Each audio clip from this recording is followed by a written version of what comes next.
For much of the 20th century, many people lived with the fear that someday the world would be taken over by robots.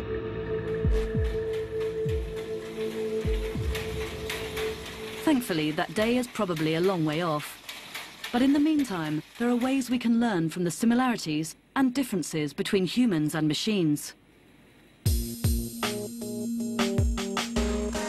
Here at Singapore's Advanced Robotics and Intelligent Control Centre, there are many different kinds of robots, from the familiar humanoid kind to the less human-looking artificial intelligence models.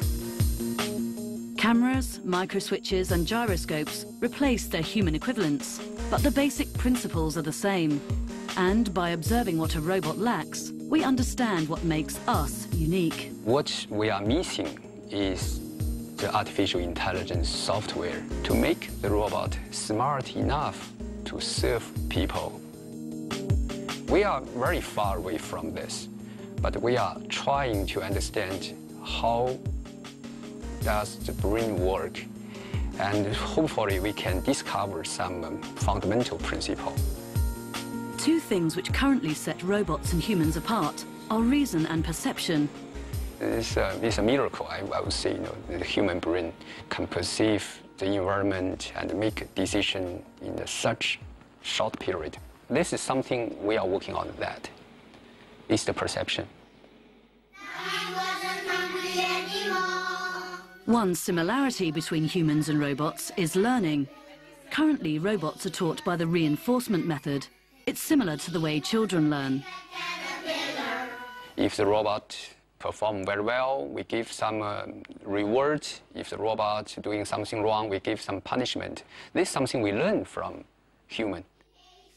But what engineers have realized is that while robots currently have different software systems to process all these functions, the human brain only has one.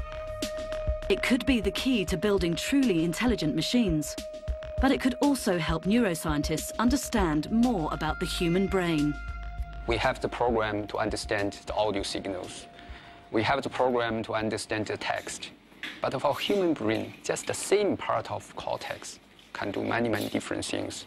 Based on that principle means we just have one program, and this program should be able to process different information, and hopefully in the future, this system can learn by itself.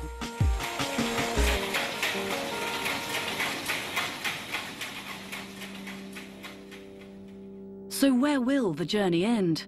Will there come a day when robots will be indistinguishable from humans? Will those fears of the 20th century ever come true? Okay, good question. We are not developing robots to replace humans. We are the creator of the robot. I think we will find a way to let the robot to serve us in the future.